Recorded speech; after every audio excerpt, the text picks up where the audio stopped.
जो कि बहुत सारे फंक्शन लिविंग ऑर्गेनिज्म के बहुत सारे फंक्शन को कैरी आउट करता है। For example respiration, digestion, respiration, reproduction etc.. जैसे कि आपके घर में कैट आ गया और कैट को बाहर जाना है तो कैसे जाएगा? अपने लेग के थ्रू जाएगा, लेकिन जाएगा तो दौड़ के या तो चल के, लेकिन जाएगा तो अपने पैर के थ्रू ही ना। लेकिन प्लांट थोड़ा मूवमेंट करता है, उस मूवमेंट को ट्रोपिज्म कहा जाता है। लेकिन मैंने अभी आपको कहा कि प्लांट मूवमेंट नहीं करता है, लेकिन उसके जस्ट बाद मैंने कहा कि प्लांट मूवमेंट करता है। तो मैंने ये क्यों कहा? जैसा कि हम सबने प्रीवियस लेक्चर में पढ़े थे living things, non living things and differences between living and non living things. आज हम लोग पढ़ने वाले हैं कैरेक्टरिस्टिक्स ऑफ लिविंग थिंग्स के लक्षण के बारे में। तो फर्स्ट है cellular structure.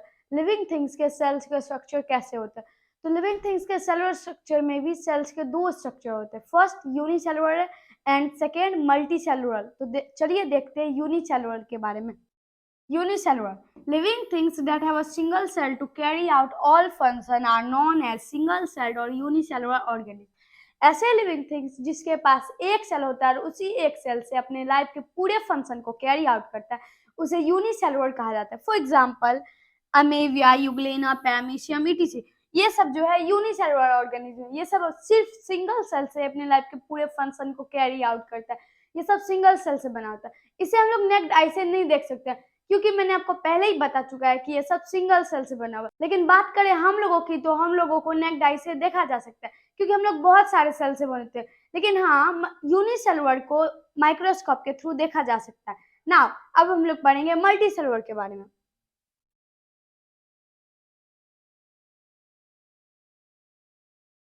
Multicellular organisms. Living things that are made up of many cells are known as multicellular organisms. ऐसे लिविंग थिंग जो कि बहुत सारे सेल से बने होते हैं और उसी सारे सेल से अपने लाइफ के पूरे फंक्शन को कैरी आउट करते हैं, उसे मल्टी सेलुलर ऑर्गेनिज्म कहा जाता है। For example humans, animals and plant, ये सब जो है मल्टी सेलुलर ऑर्गेनिज्म। ये सब बहुत सारे सेल से अपने लाइफ के फंक्शन को कैरी आउट करते हैं। ये सब बहुत सारे सेल से बने होते हैं। नाउ अब हम लोग पढ़ेंगे टिश्यू के बारे में। एक group of specialised cells are known as tissue. एक स्पेशलाइज्ड सेल्स के ग्रुप को हम लोग टिश्यू कहते हैं। Now organ, a group of one or more tissues makes up an organ. एक से ज्यादा टिश्यू के ग्रुप जब एक साथ मिलते हैं तो वो ऑर्गन बनते हैं ना। ऑर्गन सिस्टम, जब जब ऑर्गन, बहुत सारे ऑर्गन एक साथ मिलकर काम करते हैं तो वो ऑर्गन सिस्टम बनाते हैं।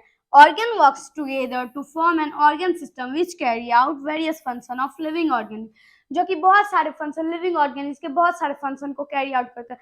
For example respiration, digestion, respiration, reproduction etc.. ये सारे फंक्शन को लिविंग ऑर्गेनिज्म में ऑर्गन सिस्टम कैरी आउट करता है। नाउ अब हम लोग पढ़ेंगे मूवमेंट के बारे में। मूवमेंट क्या होता है? जैसे आप लोग मूवमेंट कैसे करते हैं हम लोग, तो चलिए देखते हैं। जैसे कि आपके घर में कैट आ गया और कैट को बाहर जाना है तो कैसे जाएगा? अपने लेग के थ्रू जाएगा, लेकिन जाएगा तो दौड़ के या तो चल के, लेकिन जाएगा तो अपने पैर के थ्रू ही ना। नाउ लेकिन क्या आपको पता है कि जब एनिमल मूवमेंट करता है तो एनिमल के मूवमेंट को क्या कहा जाता है? नहीं? तो चलिए देखते हैं। The movement in animal where they actually move from one place to another is called locomotion. एक प्लेस से अनदर प्लेस जब एनिमल मूव करता है तो उसे लोकोमोशन कहा जाता है। For example we go to school. जब हम लोग स्कूल जाते हैं तो हम लोग अपने पैर से ही जाते हैं, एक जगह से दूसरी जगह, उसमें भी तो मूव करते हैं। तो ये भी लोकोमोशन का एग्जाम्पल हुआ। नाउ अब हम लोग पढ़ेंगे टॉपिक। लेकिन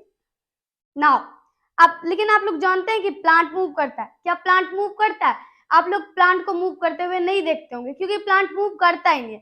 plants show movement, the movement is called tropism. लेकिन प्लांट थोड़ा मूवमेंट करता है, उस मूवमेंट को ट्रोपिज्म कहा जाता है। लेकिन मैंने अभी आपको कहा कि प्लांट मूवमेंट नहीं करता है, लेकिन उसके जस्ट बाद मैंने कहा कि प्लांट मूवमेंट करता है। तो मैंने ये क्यों कहा, चलिए देखते हैं। नहीं पता तो चलिए।